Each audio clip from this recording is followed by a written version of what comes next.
Good evening, everyone. Welcome to Edgerunners HQ and Night City Sofa, our talk show about the TTRPG Cyberpunk RED by our Talsorian Games. You can find Edgerunners HQ on Twitch, YouTube, Blue Sky, and Patreon. I am just here with games, and if you're new to the channel or show, please feel free to leave comments on the videos or post questions. We'll get to them as soon as possible. For sure. Tonight, we are continuing our in-depth look into the missions of Cyberpunk RED's complete street-level campaign, Tales of the Red, Hope Reborn. If you would like an overview that includes playing the campaign, and the introductory story of Hope, the new rules that are at the end of the book, that video is already on YouTube. It's in the Night City Sofa playlist. If you are a player who does not want spoilers, that video is perfectly safe. Anything after that about Hope Reborn is not. So... Previously, we took an in-depth look at the first two missions in the campaign, the Angel Share and Real Estate Rumble. This week, we're going to be talking about the next two missions that comprise the middle of the campaign. And this includes Welcome to the Neighborhood and the Devil's Cut. So, without further ado, let's talk the third mission in Tales of the Red, Hope Reborn, Welcome to the Neighborhood.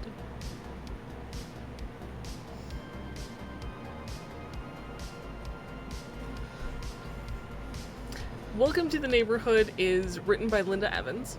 It's estimated to take 8 to 10 hours of playtime.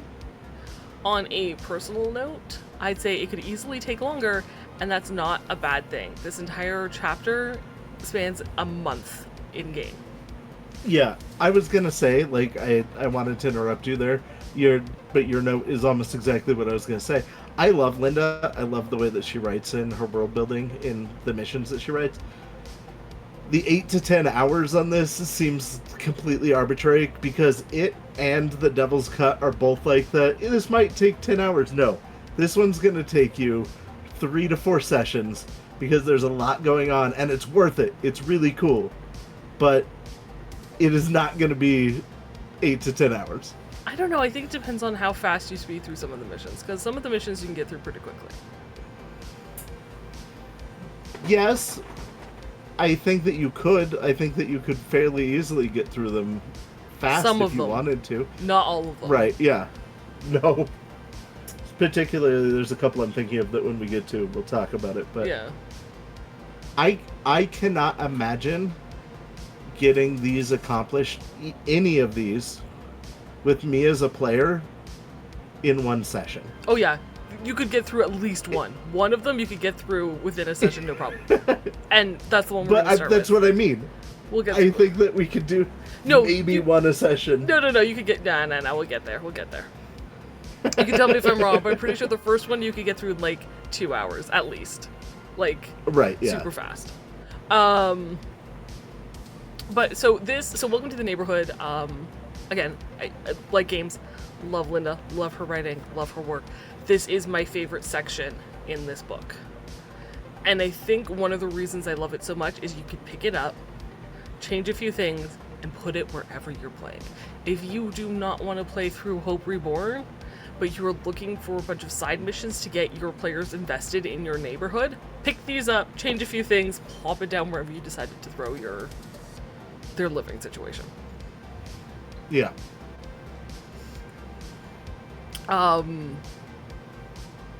So at the start of this section, of course, we get our table of contents, we get our beat charts. There are 6 different beat charts because you get the overall for Welcome to the Neighborhood, which essentially, here's your job board. Do these jobs in any order. When they're done, come back to the job board. Then you get the beat charts for the different jobs in the job board. Uh-huh. Yep. This made my eyes go crossed with the beat charts on these. I don't do great with beat charts anyway. I usually skip them to, like, read the information. Because seeing it visually, I'm like, alright, yeah, whatever. But these particularly, I was like, there's too much side quest for a chart. I like the beat charts because I can easily see, you know, oh, this one's like linear, it snakes around, there's no deviation, or this one's like, it's like, oh, you can go here, you could go here, and you could branch, and I'm like, oh god, there's like a lot of back and forth, and Like, I know at a glance how much I have to, how much of a pain or how much, like, planning I need to put in. That makes sense. But that's me. Now, there is an info box on the side, and it recommends that you treat the entire Welcome to the Neighborhood mission as a single gig when you give out group IP at the end. Yeah. No, that's for group IP, right? That doesn't mean that you can't give out individual IP per their play styles at the end of each gig. Right. Right? So, but when you're calculating like how the group succeeded or failed at the end of all of these. Now the beat chart may be a bit confusing at first. See? That's because you can take any job in any order you want. So as a GM, after reading through the missions, I do think there are advantages to doing some jobs before others, but ultimately it's up to you. When I'm going through this, I'm going to do it in the order I think you should do it, which is not the order that the book has it in. Okay. I don't know what order you're doing it in, because I only vaguely read your notes. But I've read the book, so... So, there you go. After the beat chart, you get the rumor table. Yes, you'll know some references to past missions from this exact campaign, which is great, because it's a good way to let your players know that their escapades are being noticed. It also gives leverage to, or weight, I guess, to their reputation that they have gained from the jobs that they have done, because it's in the news, and they are, word is spreading about them. Well, and I love that about, like, the Fallout games did that. They would play on the radio things that your character had accomplished, and it makes you as a character feel good, and I like that about this. No. Unlike some of the previous rumor charts that I did not care for, I do really like this one. And of course there are rumors for jobs that are upcoming, so. There's backgrounds that the GM can read aloud, and then there is this gorgeous, gorgeous, gorgeous map by Saga Mackenzie that bullet points detailing it's got the entire Woodland Park neighborhood and numbers so you know where things are and streets, and it is gorgeous. This may be my favorite map that they've published. Right? In anything. I like having looked at this, because I'm sure I flipped past this before when it came out, but having seen this map now after reading 2045, I was like, man, I wish I would have gone with these maps, because this is so damn pretty. I'm not sure that it's more useful, but it is really pretty. It's really pretty. I don't think you could have done it for all of Night City this way. But I think for showcasing a neighborhood, it's perfect.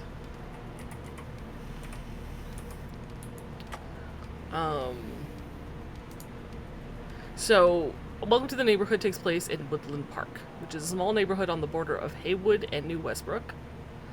Marianne wants you to check out the neighborhood before the renovations to the new building get going. She wants a full report on who's who runs what might interfere with Hope's existence, any speed bumps that could prevent the bar's reconstruction and opening, all that sort of jazz. You essentially go in, live there for a month, do recon, report back. That's the goal. Which I find insane. How so? To be given a mission that's like, hey, I don't care if you have an apartment or a place that you live at, you need to move to this brand new area and then find out as much as you can in a month. I would not do that. Like, it's one of those things, right? Like, because Marianne's like, the way to do it is to move in and do that. So you have to find an apartment or a place to live in Woodland Park. And so part of me is like, and they do start this mission at the end of the previous month, so your players know this going in. Now, if you were like Games and I, who are like, well, we want to run the apartment mission first, and you just saved your apartment, hopefully you saved your apartment, or maybe you're living somewhere, or maybe the crew's decided, they've got a headquarters somewhere, now they have to live in Woodland Park for this month. So what do they do about their current place? Because they can't just leave it empty, because it will get sold to somebody else. So now you're paying double rent. Now, on the plus side, the crew is getting paid a total of like 500 a week by Marianne, though you won't get that until the very end. So Yeah. you can cover it, but if you're a GM that's like, they're going to want to keep their apartment, and it's not bad having two places to live either, right? Like having a stash house or whatever. Oh, for sure. Probably normal. But make sure that they have enough money to handle both rents Going into this. Yeah. Well, and they do a really good job of the book talking about how there's cube apartments they can live in, and there's, storage units, like, not storage units, but Cargo like shipping containers. containers. There's con-apps if they want to get real damn fancy, or if, they're a nomad, they are more than welcome to camp in their campers on the lot where they're going to build the bar when all is said and done. Which is the most reasonable. Construction lot where the bozos took the Graph 3 last mission. Oh yeah, you're right. I forgot. But that's the most reasonable of all of them to me. I'm glad they give us lots of options. But the thought of having to pay double rent, like, I know that she can't be like, hey, I'll cover your rent for you to move into this crappy neighborhood. But still, like, it feels like a really big ask for the players. And I get why they have to live there, because that's the only way you get to know the neighborhood, but... And people are going to trust you if you don't live there or don't have a stake in it. Yeah. Now, as Games mentioned, there are multiple places. I was going to go through a list of everything you can find in Woodland Park first. It's all good. But yeah, there's the cargo container, there is the construction yard to park your vehicle. There is a cube hotel. So that would be your cheapest spot, right? That's $500 a month. And I'm sure if your players don't have it, Marianne would, probably give the 500, because it's 500 a week that you're getting paid anyway. Probably advance you 500 for that. Your first Just week in advance to get a cube hotel. If you absolutely need it. Now, with the money that you've been making, your crew is probably fine. Especially if they did well in the last mission. I think the last mission alone is at least $2,000, so they should be okay. But there's definitely a thing of, hey, we've designated this as our neighborhood and we've gotten to know the people here. We don't necessarily want to go live somewhere else, even if it's only for a month. So, I don't know, keep that in mind. Maybe come up with a different hook for why or how to get them to do this. I think it makes sense that they have to live there.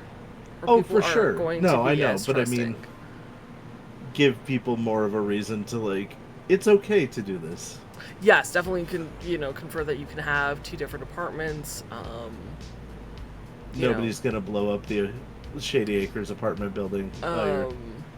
One of the things that actually could be good is if your crew has, like, friends or family that they've written into their backstory, instead of doing the mean GM thing of I'm always going to put them in danger, have them evicted from their apartment this month.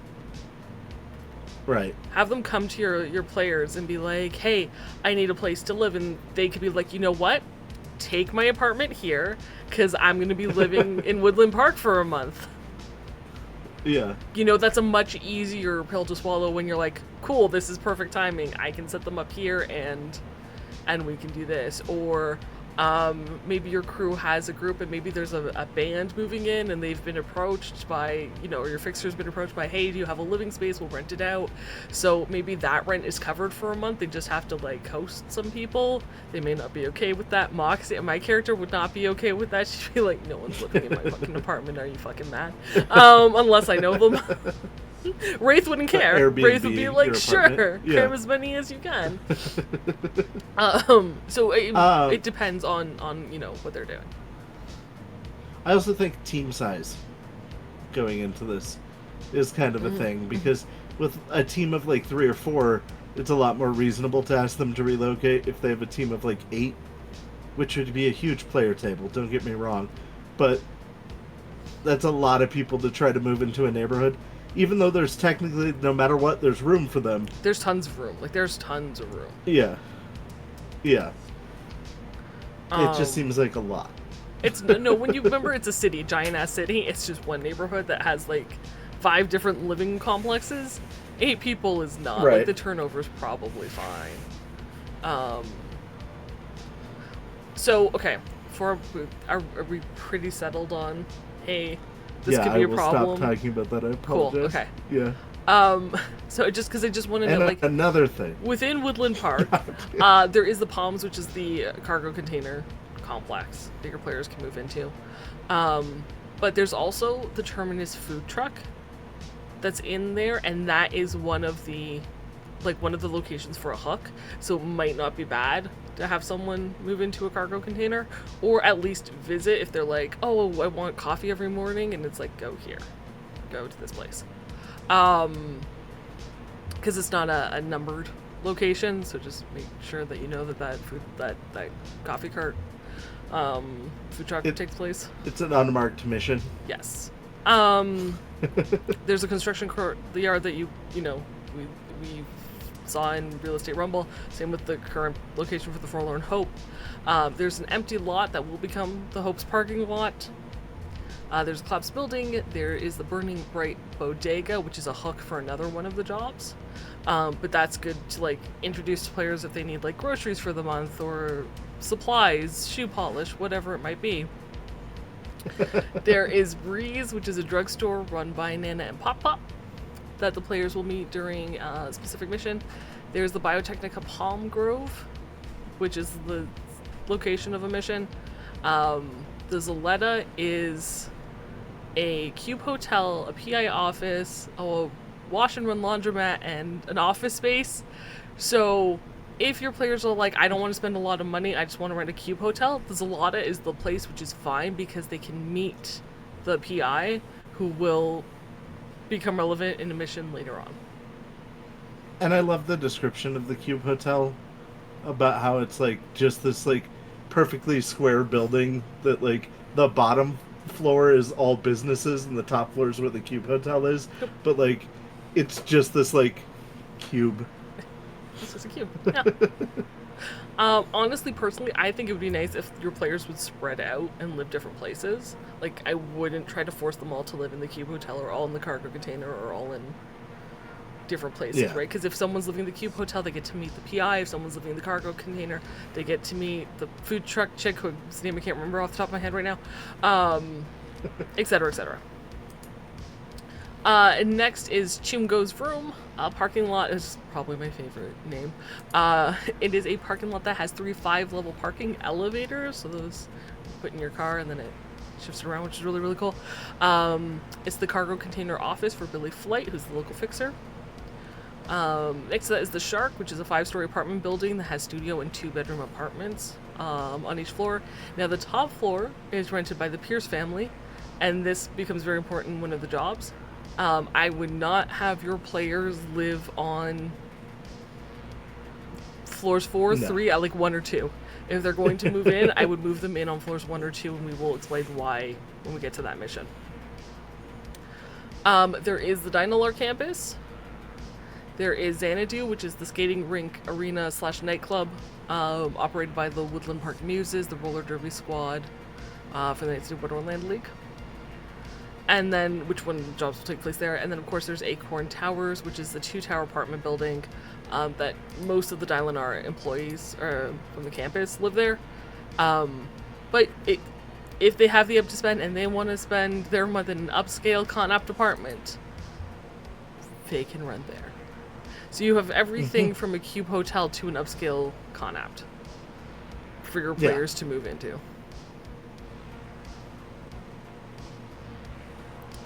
So that's the neighborhood. There's a lot in this section, and there's a lot for your players to do and people to know.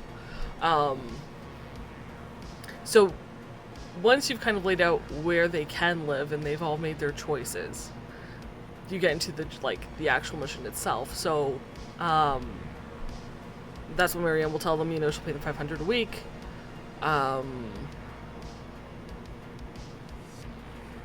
Skipped over that.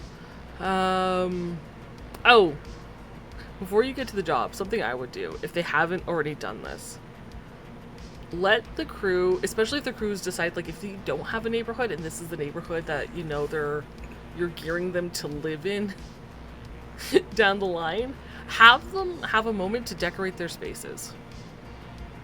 And Oh yeah, those are always fun. Right? Yeah, like, what does your space look like? How is it moving in? And when you are moving in, you could even have them have talks with certain neighbors, certain NPCs that they're going to have to get to know down the line, similar to the apartment jumpstart, right? If you didn't do that and you're doing that here, small conversations with like NPCs that will become important down the road, this is a great time to do it, just as they're moving their stuff in.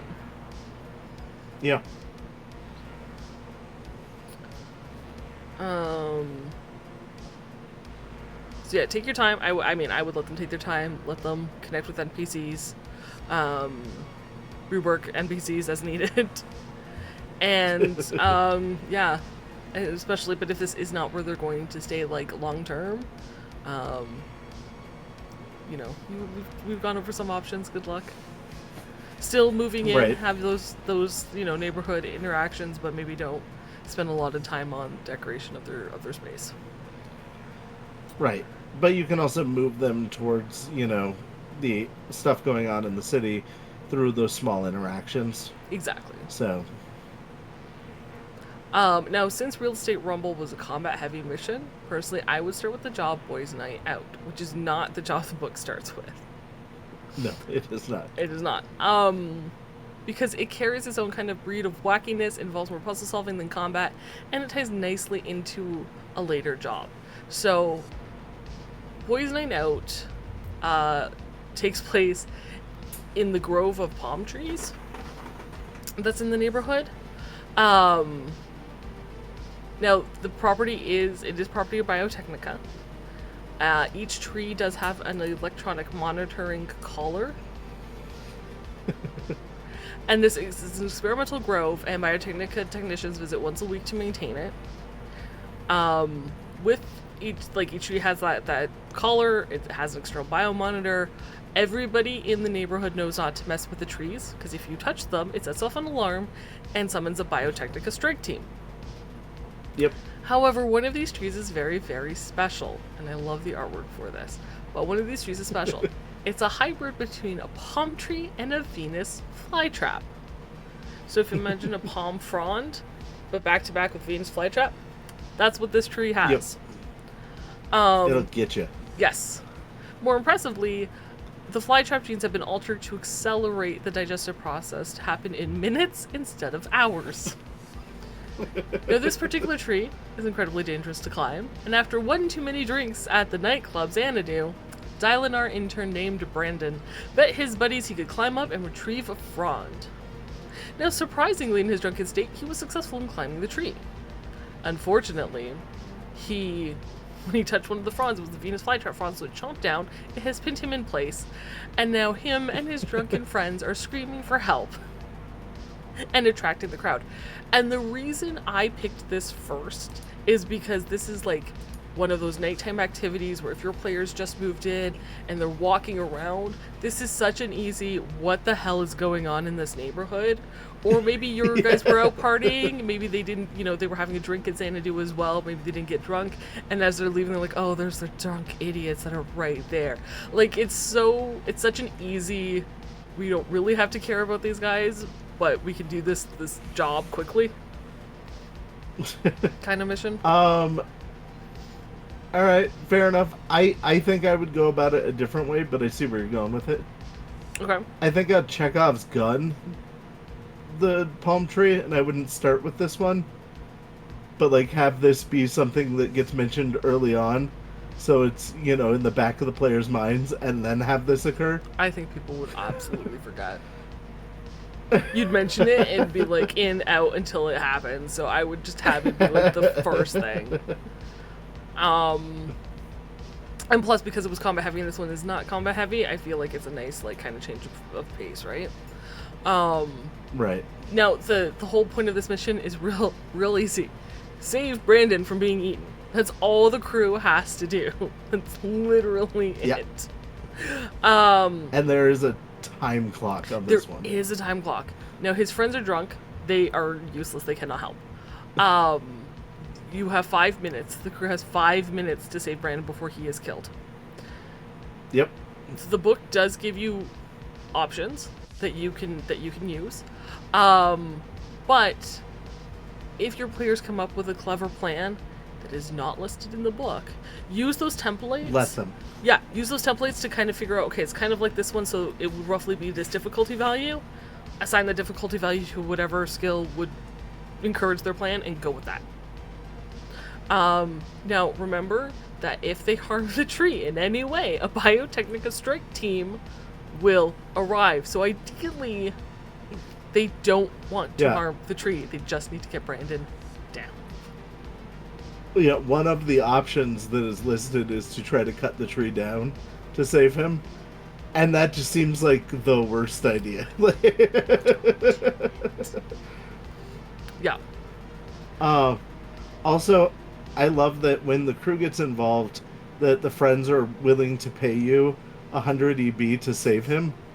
And you can make a check to get them to pay you up front. So even if you don't save him, you can still get the 100 EP. 100%. 100%. Now, and you can fail. You can fail to save Brandon. He could die. Oh, for sure. And if the crew tampered with the monitor on the tree, and it was high enough, like they didn't succeed well enough, there's a possibility they'll meet or need to avoid a Biotechnica strike team. Yep. Which could be fun. I mean, if you have someone who's competent and can, trip the monitor, save Brendan, and then walk away before the strike team arrives and let them do their investigation, everybody's like, we don't know what happened because, we're not snitches. They'll be fine. But that tension's still there, right? Well, and this does a good thing to endear you to the neighborhood.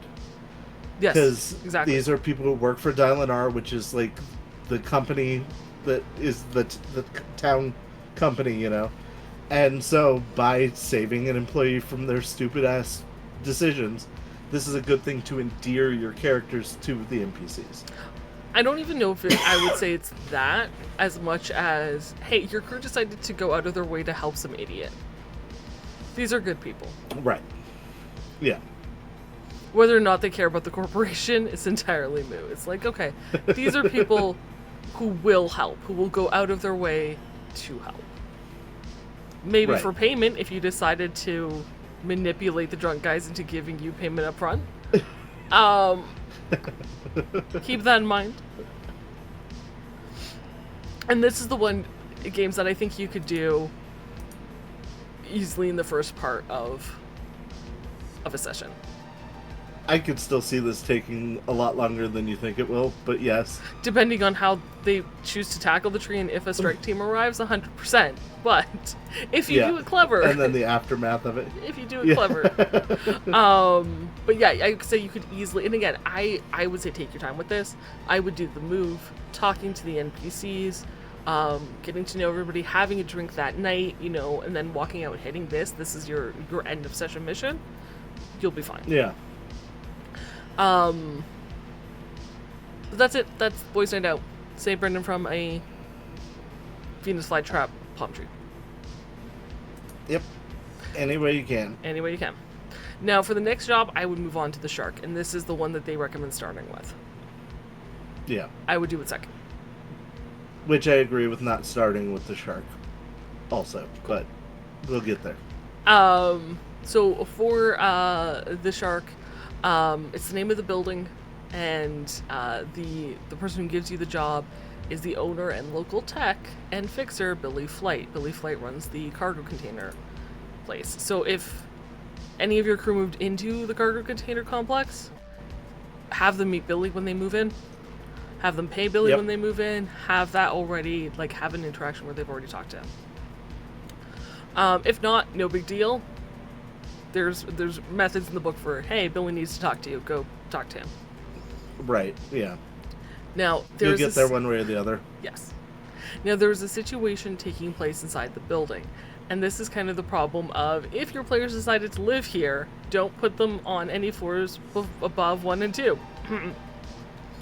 Yeah. Now, the Pierce family occupies the 5th floor. They run a guerrilla gardening operation on the roof. They sell their crops to locals and small businesses throughout the city, and this has pissed off Continental Brands. who want to place an Oasis convenience store in the area to service the Dynalar campus.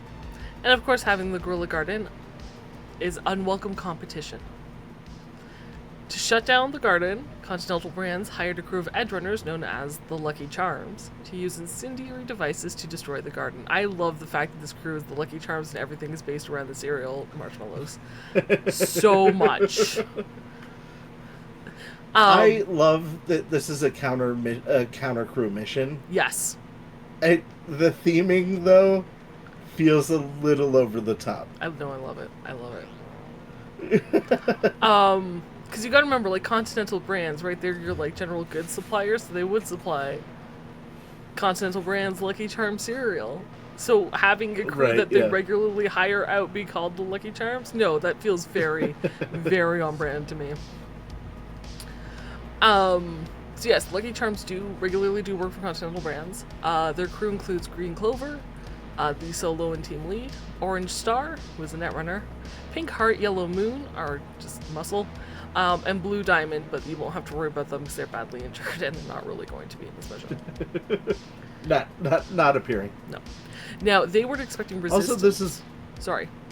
I was going to say, they've added more Lucky Charms since this crew, I'm just saying.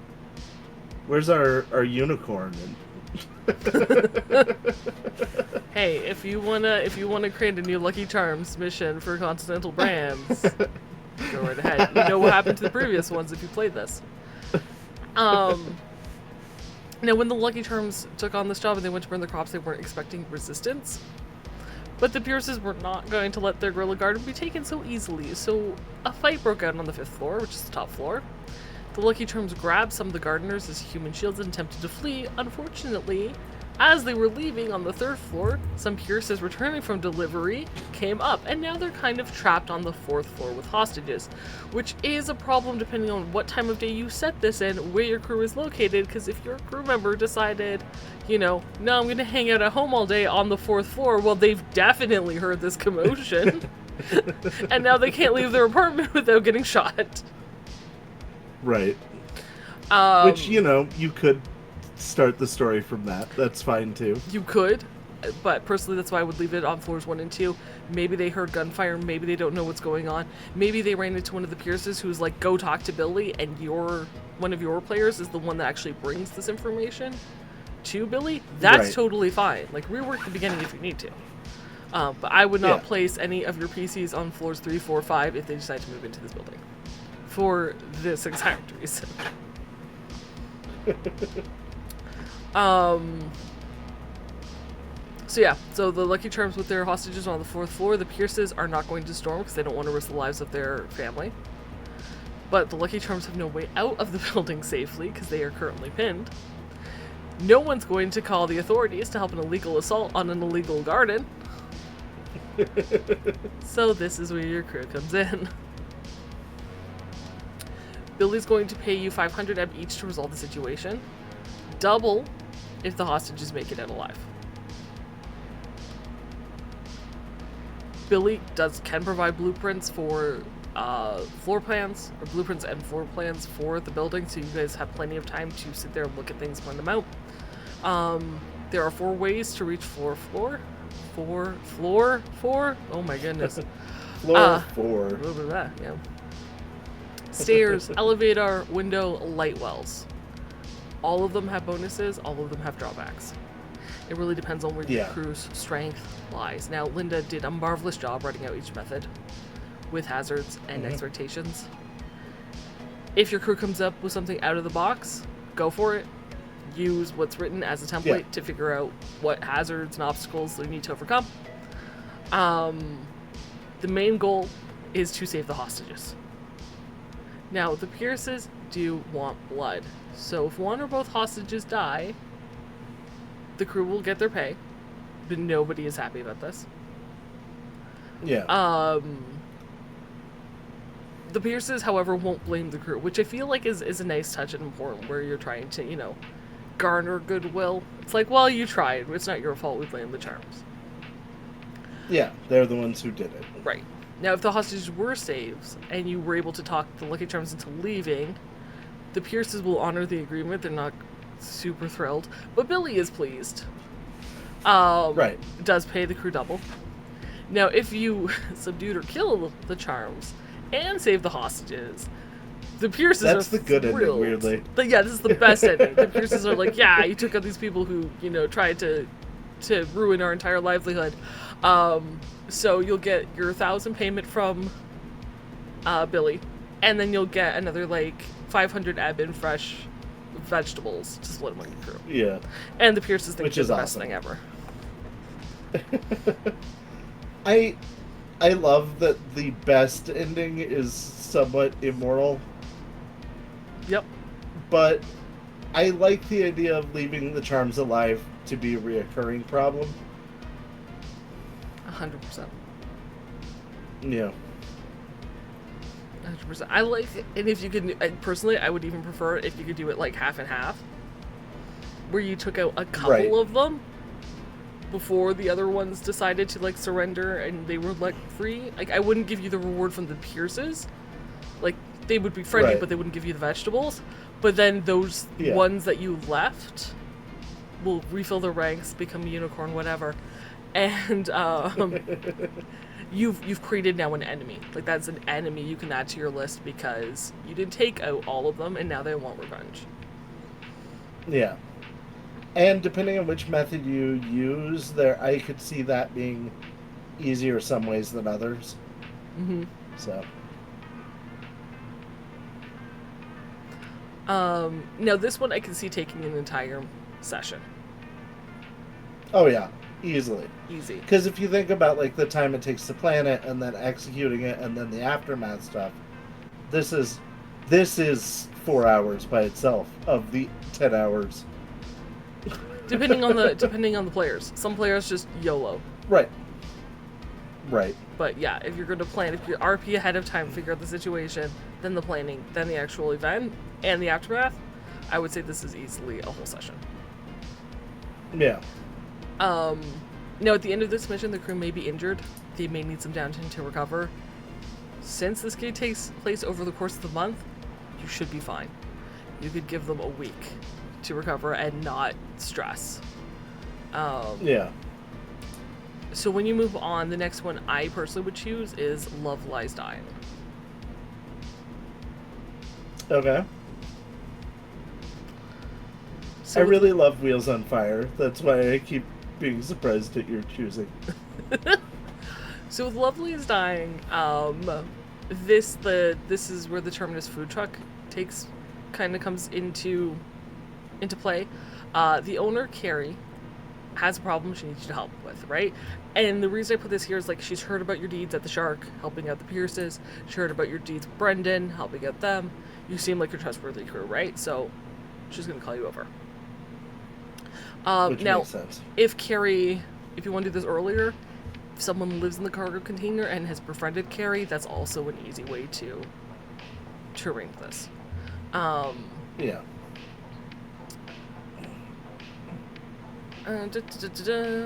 So, for this job, Carrie's latest crush, Legacy, is a rocker boy who recently graduated from NCU but hasn't been able to find city work.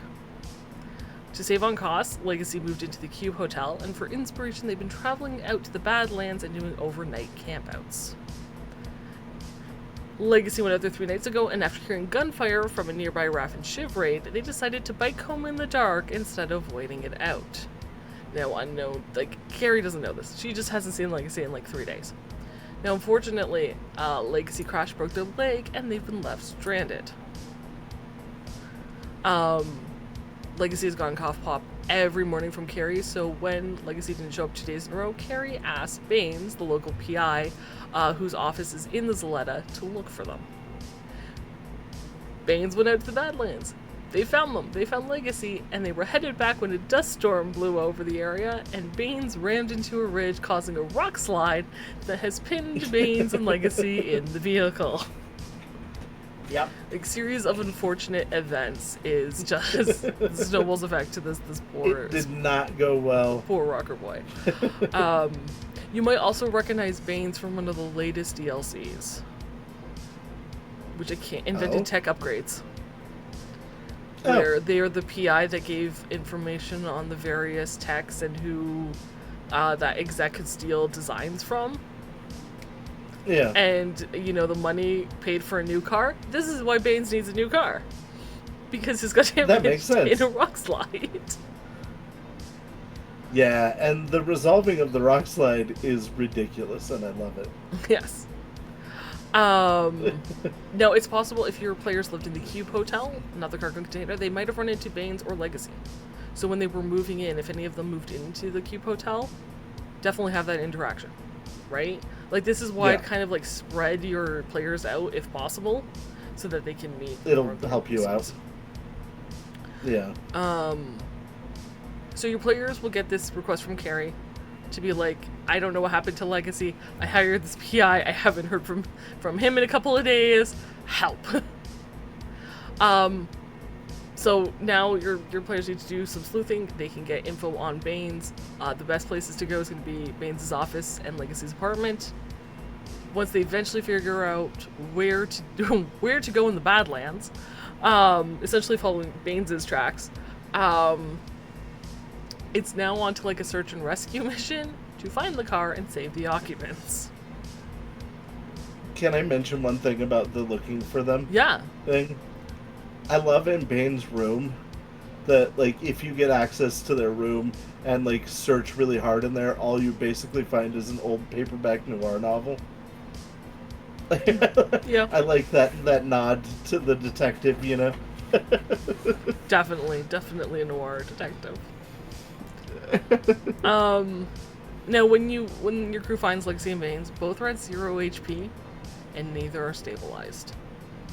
Baines has 3 critical injuries. Legacy has 4 critical injuries. Now, while the critical injuries don't need immediate attention for transport, they cannot be moved or should not be moved until they are stabilized. So stabilization is going to be the first thing on your crew's list, or should be. Push them towards that. Especially if you have a med tech.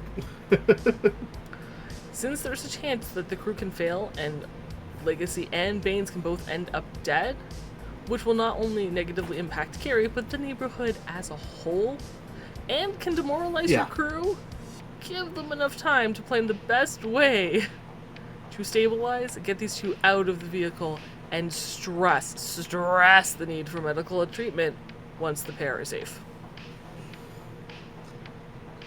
I was going to say something, but I'm going to read your notes before I say anything. Okay.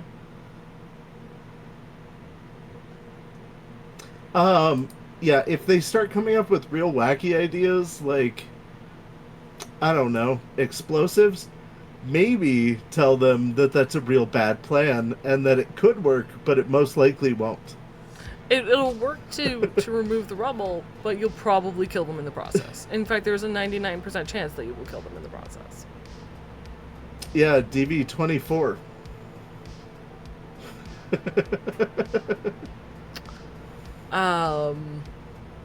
Now this job will end one of 2 ways. If one or both Legacy or Baines died, Carrie will organize a small vigil. No one will blame the crew, but they will be kind of wary of you, right? Because they weren't there in the Badlands, they didn't see what happened.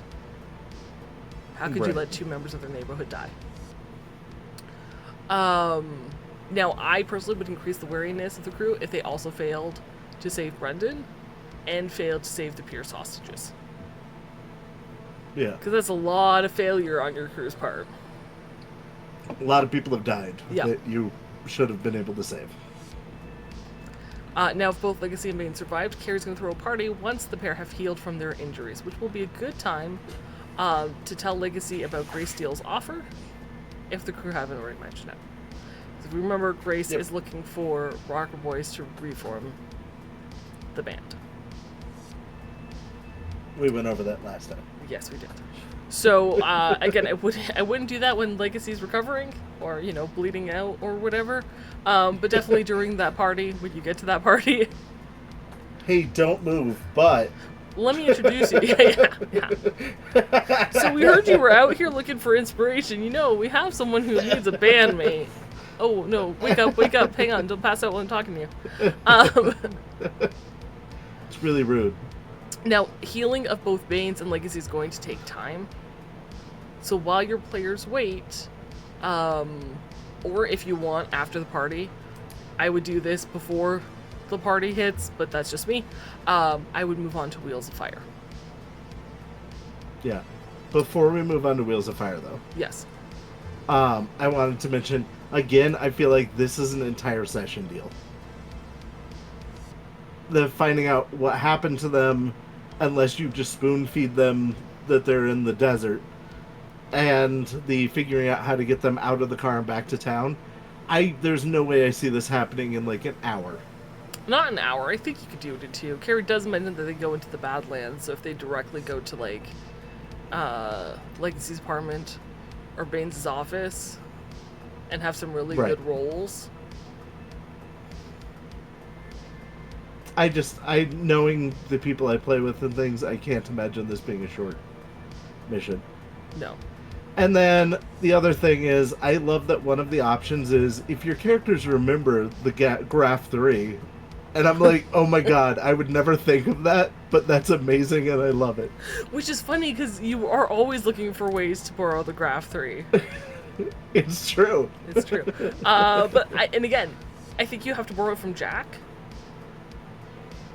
And then also heavily depends on how Real Estate Rumble went. Right. Because if it got destroyed, no. It also mentions that you could remember that Baines works for the Nomad Fixer Wood Chipper, and that would help you get construction equipment. Okay. Which I don't know. That A to B would never happen in my mind. No, I don't picture the wood chipper knowing about construction. But given that in the neighborhood there is Jack's construction site still there with the Bozas, the Graph 3 is kind of in plain sight. Right. That one seems a little easier. If you saved it, of course. Right, yeah. Alright, moving on to my favorite of these mini adventures.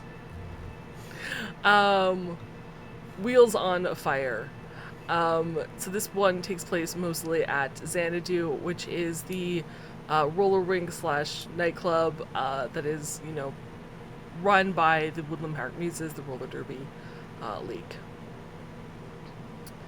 Now, the entire point of this job is to play against the Muses in a game of roller derby. Crew does not need to win. All they need to do is excite the crowd and convince them to bet on the match. Yep. That's literally... You're basically a ringer to get people excited. Yep. So a bit of background detailing. The Muses make their money by running nightclubs, which your players may have attended during the time. And kind of one of the reasons that I pushed this lower in the list is that if you are going out and partying at night or getting to know people, you have a chance to meet these members of Xanadu while you're at the club. So I think that's why I didn't put it higher in the list, is to give them a chance to frequent this place throughout the month. See, and I would have had this be their first introduction. Like, them go, mention, hey, you guys are thirsty, you may want a drink, blah, blah, blah. And then have them run into, what is it, Calliope? Calliope, yeah. And, and do it that way. But I can see why you're doing it the way you are. No. It's just that I feel like this is a good, fun, getting your feet wet in town. See, I thought, mission. and I think the palm tree mission is a perfect getting your feet wet in town. But it doesn't matter, because the cool thing is about this, you can do the job in whatever order you want. Yep. So there you go. Games would have put this one first, I put this one fourth. Yep. So the money that they make for the club nights equips the squad, pays their salaries, pays their bills. But during roller derby season, the Muses play regular bouts at Xanadu, taking on other semi-pro squads in the Night City Wonderland League. This month, they were supposed to battle the Dockside Billhooks, but due to unpaid bribes, the Billhooks are in NCPD custody, which is a nice way to remind you that NCPD is corrupt and they are the largest gang in the city. Now, none of the Wonderland League teams are available, and since the squad lives kind of game to game, if they don't play, the Muses could lose everything that they've, for that section, right? They don't get their bills paid, they could lose the club, they could lose their housing, all that sort of good stuff. So Yeah. the crew is hired to replace the billhooks. If they need more members to fill the ranks, it will come from the Muses B team. But the crew are the primary players. If all goes well, the crew will get a cut from the earnings for the night, which is roughly 2,000 ep. It's nothing to scoff at. Yeah. Which I love the pay for what you're doing on this one. Yeah. No, Calliope is the team captain. She doesn't compete anymore, but she does manage everything. So she's the one who reaches out. She's the one who talks to you about the job. She essentially gives the billhook share and will provide the crew with gear if they need it. If they accept, which they should, they're to return tomorrow to learn the rules. And then she gives them free drink vouchers to drink and be merry. And then she'll talk to them tomorrow. At the bar, and again, you can introduce this whenever you want. If you forget, now is a good time. They do encounter someone named Random. It's not a brand new person, that is their handle. Their handle is Random. And they are a guitar player that's temporarily banned from Xanadu. I'm not going to go into why. Games can if you would like to. But the encounter here is solely to be like, hey, Grace is looking for a band member. You might be interested. Go try out. To keep giving them people to talk to. Yeah.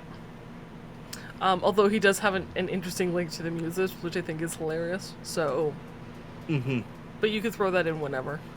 The next day, they learn how roller derby works, and then Calliope has a lot of questions for the crew. What are you naming your squad? What are your colors going to be? What is your logo going to be? For this, I would have fun. Let your players spend a shit ton of time creating their squad. Let them get excited. If you have an artist, let them draw logos. Right. Yeah, let them really enjoy this and get into it, because the next day is the match, and the crew does get gear with their logo and in their colors and everything else, and I think that's really cool because they'll get to keep it, right? They'll always have a roller derby jersey that they get to wear. And then nightfall is when the game begins. Now, I would suggest letting your more charismatic players reach out to gain more audience members, or talking amongst the crowd to encourage betting. It's not needed, but that was one of the things, right? It wasn't just let's play a match. It was get people hyped. We need to make money. Yeah. A rocker boy, promote it. If you have a media, promote it. If you have a fixer, promote it. Do whatever you can to give them, even if you have to stretch it so it's not like, hey, we're meeting tonight, the next day you're learning, the next day is the game. If you want to give them a buffer day to spread the word and get more people to come in and get hyped, give it to them. You're not in a rush. Right. And this is one that you could stretch out between missions. You could have them meet her and hey, at the end of the week we're going to be doing this, and in the meantime have to deal with other parts of the other missions that are on this. This can be something they do also, not just focused on this, but just be careful, because I would be hesitant to put the shark mission in here in case your players get injured. Right before their big match. Now the crew can also gamble on themselves to win, or the Muses. There's rules for betting.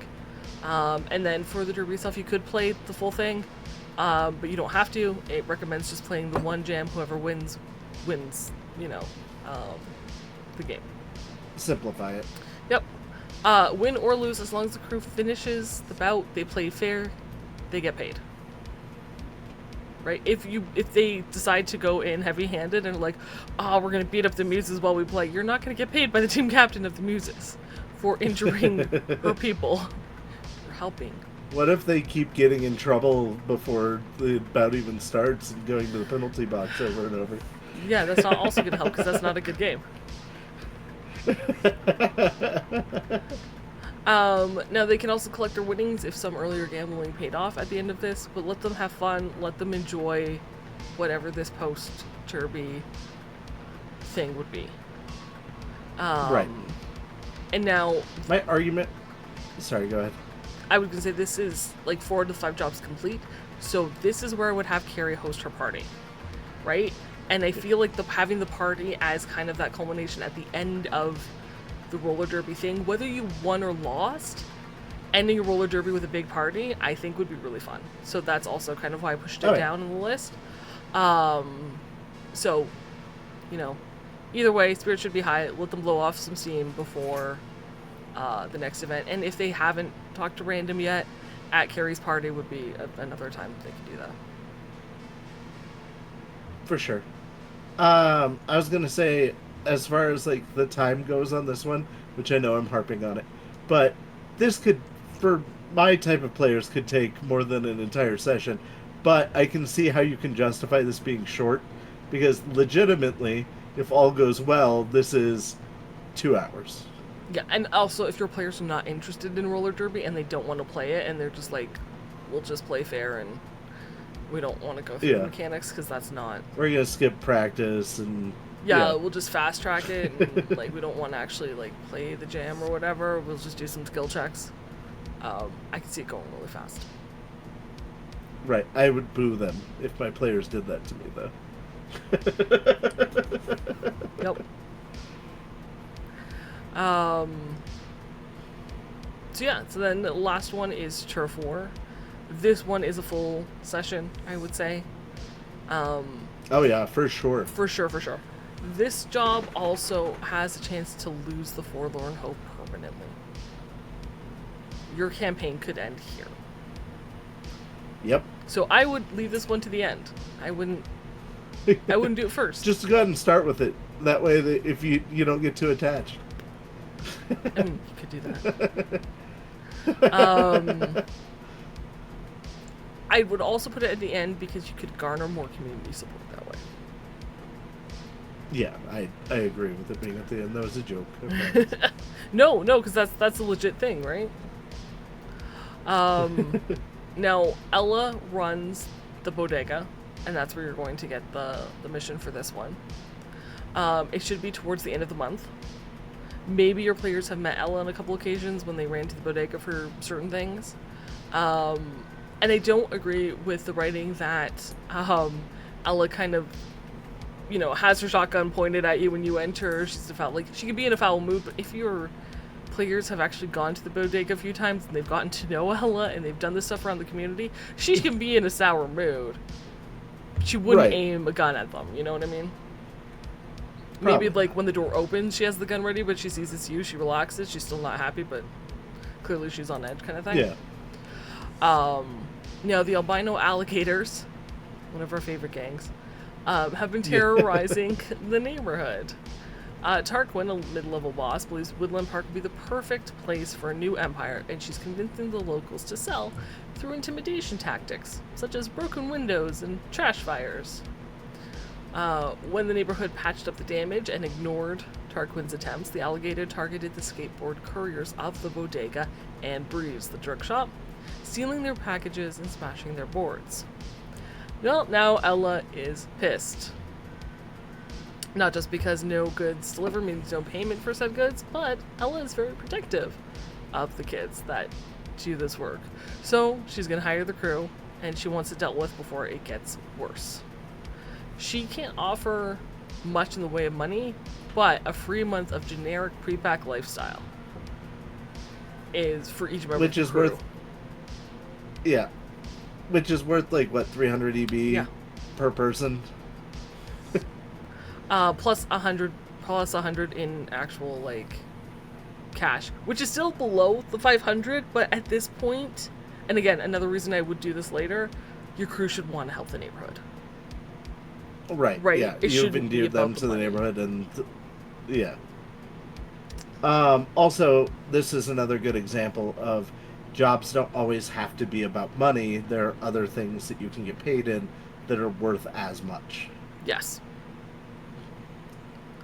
So once the crew accepts, Ella suggests they talk to Nana and Pop Pop to learn more about the albino alligators. When they leave the bodega, there is a chance encounter. They could get their hands on Sinjin, who is a lookout for the alligators. They can get some information. If they miss the perception check, it's fine. It just doesn't happen, and they don't get an interrogation scene. Instead, they can head, or if your players don't RP a lot, they may just completely miss it. They may not want to do an interrogation. In which case, they just go and talk to Nan and Papa. They learn about Tarquin. Or if they were just like, okay, well, we're going to make a plan of attack, or maybe and they fluff about, that evening, the alligators will return to cause more problems. So even if they decide not to RP, they are going to encounter the alligators no matter what. It's still moving forward. Yeah. Yep. Now they could... And if they miss talking to Nana and Pop Pop, that would be really sad. It would be wonderful. They could also go and meet Tarquin and try to talk to them before nightfall and try to avoid combat. Yep.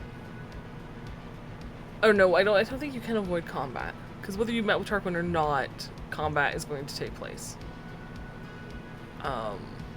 It's just, I guess you get a heads up of kind of what's coming. No, Tarquin doesn't care about losing gang members.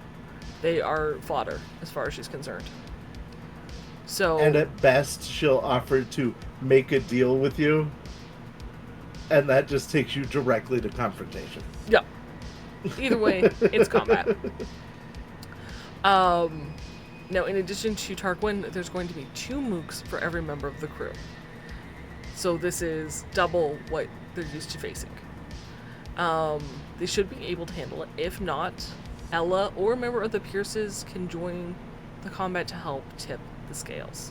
So all those people that you have been helping throughout the month, this is the time for them to, like, and if you're like, okay, we're going to take on the alligators, we know they're going to come back at night, so let's set up some traps, let's set up some ambushes, let's talk to the people that we've helped. The Pierces, if they've saved the hostages, man, the Pierces will be all on board to help you with whatever you want. You know, let them have those moments of calling in those favors from the neighborhood that they have helped.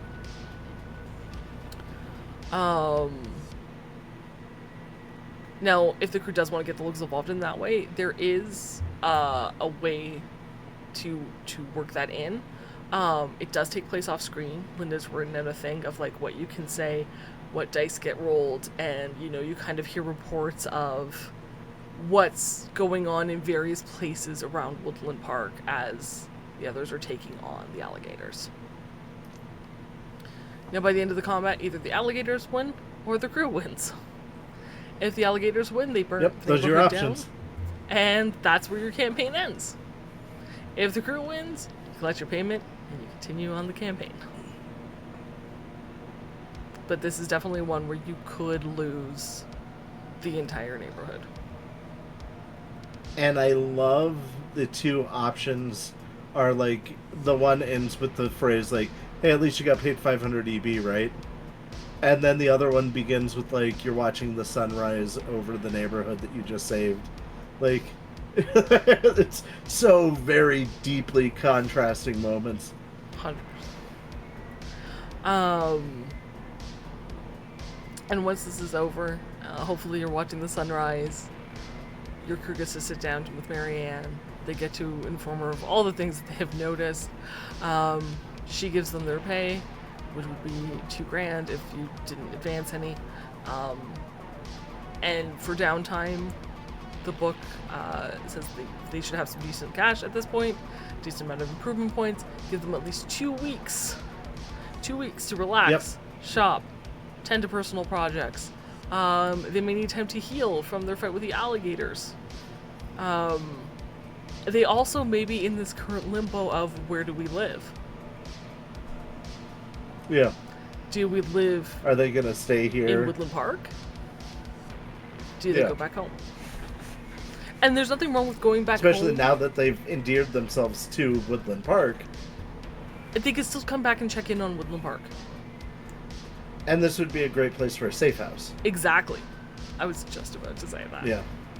You know, if they ever need to lay low, Woodland Park will let them lay low and have their back. Yeah. So, give them their 2 weeks, give them their time to think, you know, have this end, you know, maybe up to, like, depending on where you are in the month. It's as close to the end of the month, but, like, give them a couple of days at least where they have that time to, like, talk to people and say their goodbyes, especially if they're moving out. Especially if they're moving out. Yeah. Yep. And that ends this mission, but this mission was 5 missions, and there's no way you did this in 10 hours. If you did, if you, the listener and watcher, did this, and you did this in less than 10 hours, I congratulate you. Please tell me how you did this. How is that possible? And like I said, the thing that I love the most about this little mission, even though it is 5 individual ones, they're all interconnected. And you could pick these up and move them anywhere.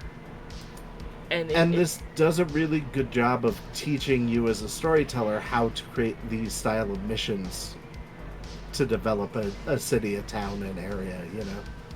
Sorry, I didn't mean to interrupt. No, you're good. But that's absolutely true. I think there's a lot to learn as the GM here. Especially with different types of enemies. You know? Yeah. Versus the environment with Brendan, versus a rival crew at the Shark, versus a gang, or a friendly rivalry of just you have to play a roller derby game and be charismatic to the crowd. Like, sometimes your obstacles are not adversarial. Right, and we saw things that were goofy, we saw things that were like detective-y noir stuff, we saw like brute force things, like the real grittiness of a hostage situation. There's been the gambit in these 5 little mini missions that like really do a really good job of showing you what Cyberpunk is as a game.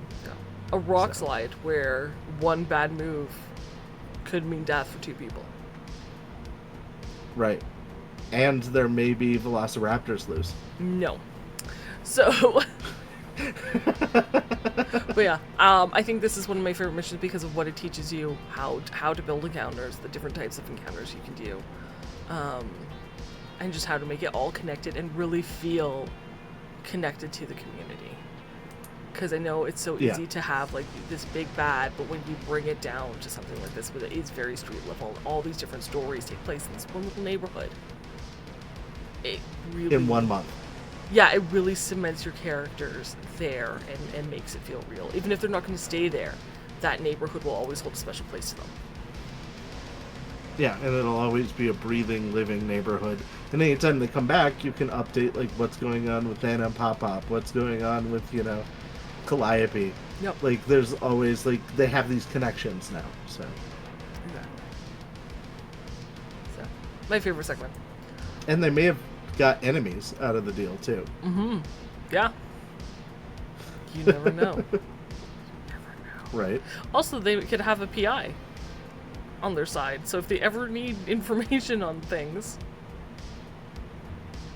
Yep. Baines would probably do them for free.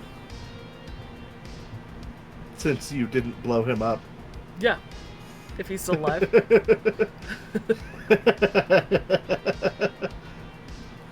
Alright, well that will conclude Welcome to the Neighborhood.